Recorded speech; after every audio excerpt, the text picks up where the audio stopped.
Hello guys and welcome to another episode. Now this is Bournemouth, a small seaside town located on the south coast of England. It's known for its seagulls, beachgoers and its pier, but in terms of surfing you've probably never heard of it. Like anywhere, Bournemouth has its day in terms of waves. But before you all go flocking there in search of fun waves, the good days don't happen very often, and when they do, it looks more like this than like this. But in the early 2000s, the town had a bold vision to change this. A vision that would help boost tourism and attract surfers from around the UK and even from around the world. The plan? Construct Europe's first ever artificial surfing reef.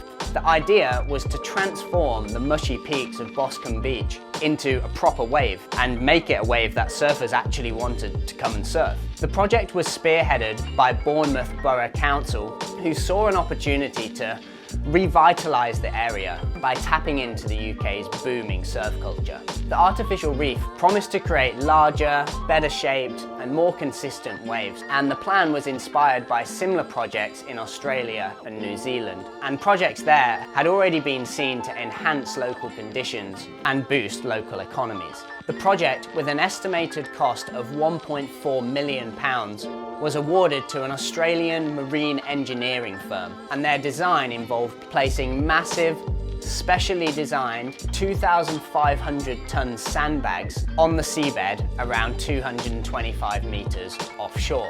The bags were filled with sand and were shaped in a way to mimic natural reefs, meaning as swell lines passed over the artificial reef, it jacked up the wave height. Construction began in 2008, but from the start, the process was plagued with issues. Bad weather, funding delays, and numerous engineering setbacks pushed the completion date further and further away.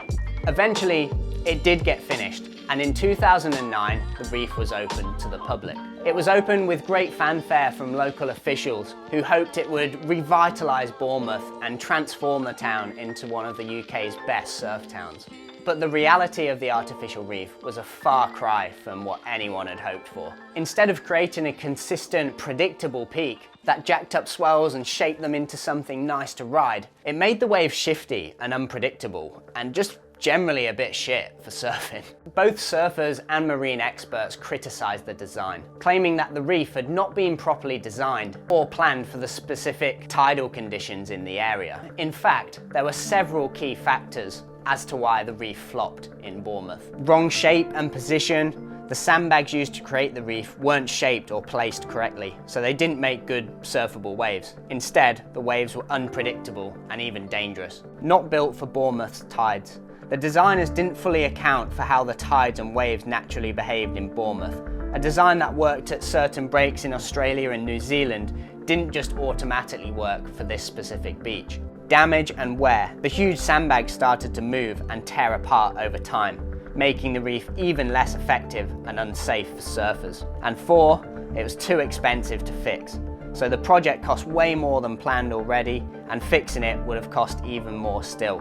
So the council eventually gave up on it. In the end, the reef just didn't create good waves for surfing. It wasn't safe, and it just turned into a very, very costly mistake. Furthermore, the reef suffered more damage, and the sandbags shifted even more and eventually tore apart. Following safety concerns in 2011, the reef was officially closed to surfers. The Bournemouth Borough Council faced a tricky decision. Repairing the reef would require millions more pounds, with no guarantee of success. So later on in 2011, the project was totally abandoned. Despite attempts to repurpose the reef for marine conservation for diving, the damaged structure remained an expensive, failed experiment. And by 2019, plans were put in place to remove the reef entirely. Although still to this day, you can still see the remnants of the failed reef under the water at Boscombe. If any of you guys surfed this wave back in the day, please let me know what it was like and how shit it actually was.